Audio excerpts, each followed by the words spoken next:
আপনাদের মাঝে আরেকটি ভিডিও নিয়ে তো এই ভিডিওতে সতর্কবার্তা দিব যে এই গাছটি যে আমার গাছটি যে দেখতে পাচ্ছেন যে কী গাছটি কথা বলবো।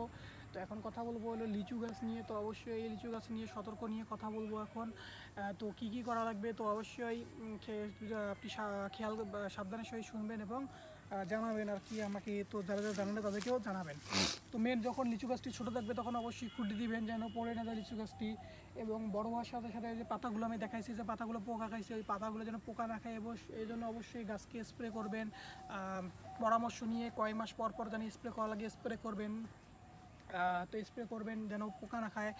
তারপরে এটা তো গেল, তারপরে ফল আসার পর কী করবেন, ফল আসার পর এইটা যখন ফল আসবে তো এক জায়গায় থাকে হলো কমপক্ষে হলে একটা ঝোপায় থাকে হলো লিচু হইলো কমপক্ষে 50-60টার মতো।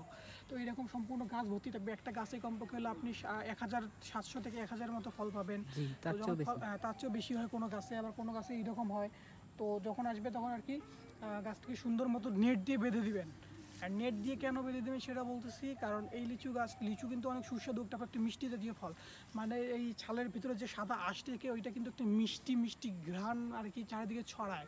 তো এই মিষ্টি ঘ্রাণ চারিদিকে ছড়ার কারণে অনেক পাখি বাদুড় তো এই ঘ্রাণের আকৃষ্টে এখানে চলে আসে এবং আপনার ফলগুলো সব খেয়ে নষ্ট করে দিবে। যেন তারা খেয়ে নষ্ট করতে না পারে এই জন্য তারা ভালো করে সবগুলো ঝোপায় নেট দিয়ে বেঁধে দিবেন যারা তারা খেতে না পারে। তো এইটা একটা জরুরি দিক, সবচেয়ে জরুরি দিক এইটা। তারপরে যখন ফল আসার পর আরেকবার স্প্রে করবেন যেন ফলগুলোর ভিতরে আপনার পোকা না পড়ে। তো 7 থেকে 8 বছর এত কষ্ট করে লিচুর জন্য অপেক্ষা করতেছেন, লিচু ফল আসবে।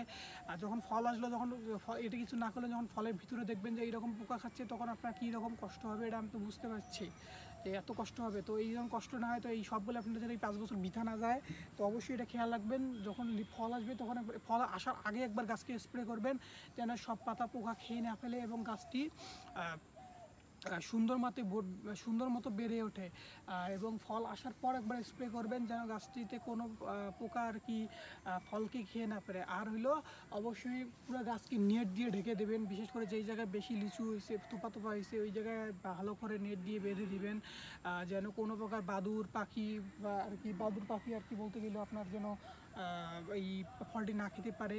কারণ এই ফলটার ঘ্রাণ আপনার খুব আকৃষ্ট করবে ওদের রাত্রে অনেক আসলে দিনে আকৃষ্ট করবে। ওই ফলটি ঘ্রাণ অনেক দ্রুত বিস্তার হয়ে পড়ে যখন ফলটি একদম খাওয়ার উপযোগী হবে, সাদা মিশ্রণটি খাওয়ার উপযোগী হবে। তো অবশ্যই আপনারা এইভাবে কাজ করবেন এবং সেখান থেকে অনেক ভালো বাম্পার ফলন পাবেন ইনশাল্লাহ। এবং আপনারা যারা এইভাবে লিচু গাছ যদি বাগান দিয়ে থাকেন তাহলে অবশ্যই আপনারা এইভাবে কাজ করবেন, এখান থেকে অনেক মুনাফা লাভ করতে পারবেন।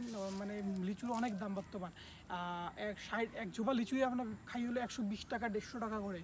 তো একটা গাছ থেকে যদি আপনি 15-20 ঝোপা বা 25-30 ঝোপা পান সেটা আপনার একটা গাছ থেকে অনেক ভালো হয়। তো এগুলো অবশ্যই খেয়াল রাখবেন।